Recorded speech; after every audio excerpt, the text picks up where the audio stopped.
From the very first time all the way to today, it's been several years, every time I cross that wall, every time I cross the sign, I see the exact same thing. I see traffic jams. I see children going to school, which is probably the most common sight in Palestinian areas, is children coming and going to school. I see people going to work. I see shops. I've yet to see the Palestinians that want to kill me. I've yet to see the Palestinians ready with machine guns and tanks and F-16s ready to bomb me because I'm an Israeli. I've yet to see that. And I know that many other Israelis who do this haven't seen it either. And with time, I began to realize that this sign has nothing to do with security. The wall has nothing to do with security. The massive armed Israeli forces along the road have nothing to do with security.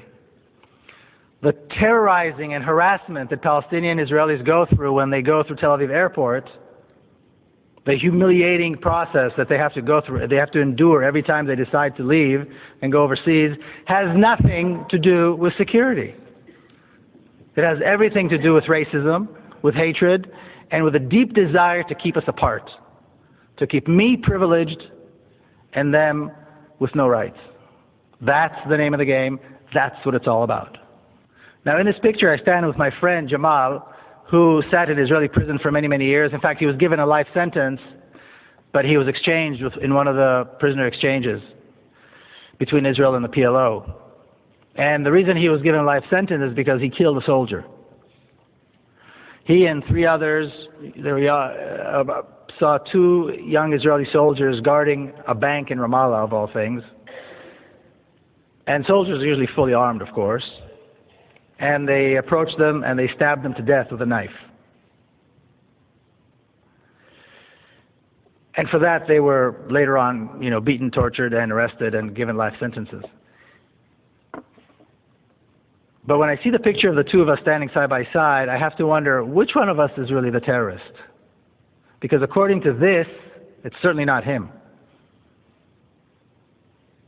I, on the other hand, served in the Israeli army, an army of occupation, an army of oppression, an army whose sole purpose is to make sure that he does not have a state, he does not have rights, and he dare not resist.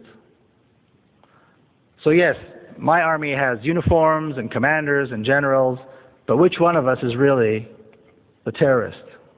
I'll give you one example. Almost exactly 4 years ago, as Israel began its attack on Gaza, September the 27th, 2008, at 11:25 in the morning, what I refer to as the most shameful day in the Jewish history, the most shameful day in the history of the Jewish people. Israel began carpet bombing Gaza, and on the first day of what was to be a 21-day attack, they dropped 100 tons of bombs.